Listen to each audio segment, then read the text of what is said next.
Namaste, Śubha Dīpāvalī, and welcome to Brhadmrdanga. Dipavali is my favorite festival, so the joy is palpable on my face. The 5 days of sadhana and festivities that encompass Dipavali bring joy to every Bharatiya. So today we are going to briefly explore the significance of the tithis leading up to and following Dipavali.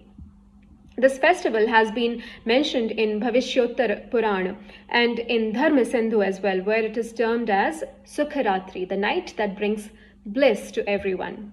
In Nilamata Purāṇa, which is also known as Kashmir Mahatmya, it is mentioned as Sukha Suptika, which alludes to Dipavali, for people would worship Devi Lakshmi on this tithi.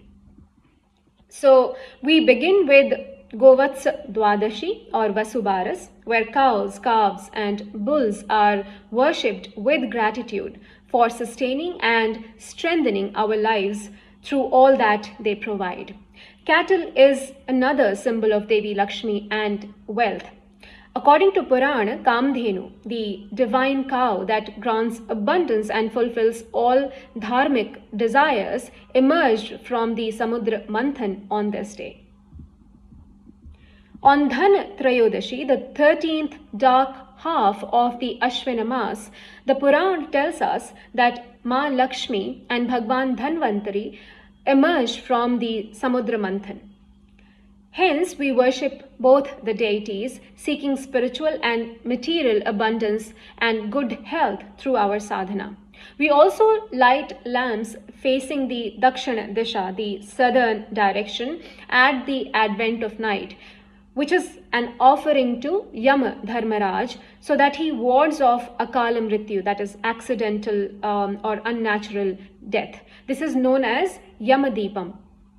On Nark Chaturdashi, that is the 14th dark half of the Ashwina Mas, we light lamps to avoid Narka Vasa and symbolically to sublimate tendencies and actions that may create a living hell for us in this life itself.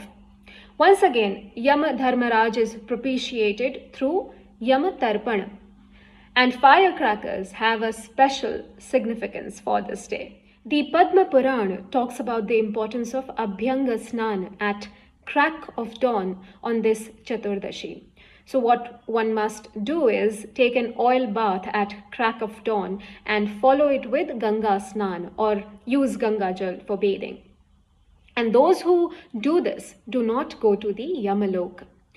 Pratah Snanam tu yah kuryat Yamalokam na pashyanti. On Amavasya, which is Dipavali itself, we take Abhyanga Snana, light lamps and worship Ma Lakshmi. And this is prescribed to remove Alakshmi and to bring wholesome prosperity.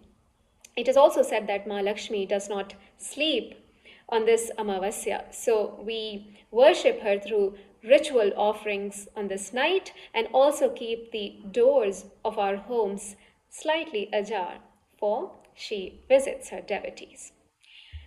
The next day, which is Bali Pratipad, mandates Abhyanga Snana. The Padma Purāṇa and the Bhavishyottara Purāṇa also prescribe the worship of Sri Mahavishnu and Raja Bali, specially for leaders. Govardhan Puja, which follows the famous legend of Sri Krishna and Govardhan Parvat, is performed where the sacred mountain becomes the symbol of both material wealth and the timeless wealth of bhakti.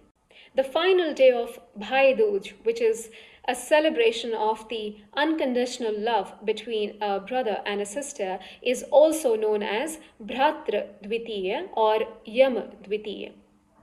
The brother and the sister worship Yamadev together, and it is only after this puja that the sister serves a meal to her brother.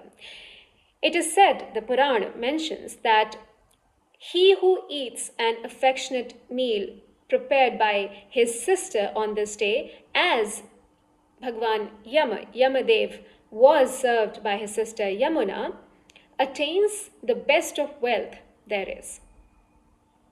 Śubha Dīpāvalī, and we hope that these little attempts to swim through the ocean of wisdom, which our utsavas are, allows us to gain deeper insight into the significance of these rituals, these celebrations, these festivals, and also enhance our sadhana during this powerful period. Namaste.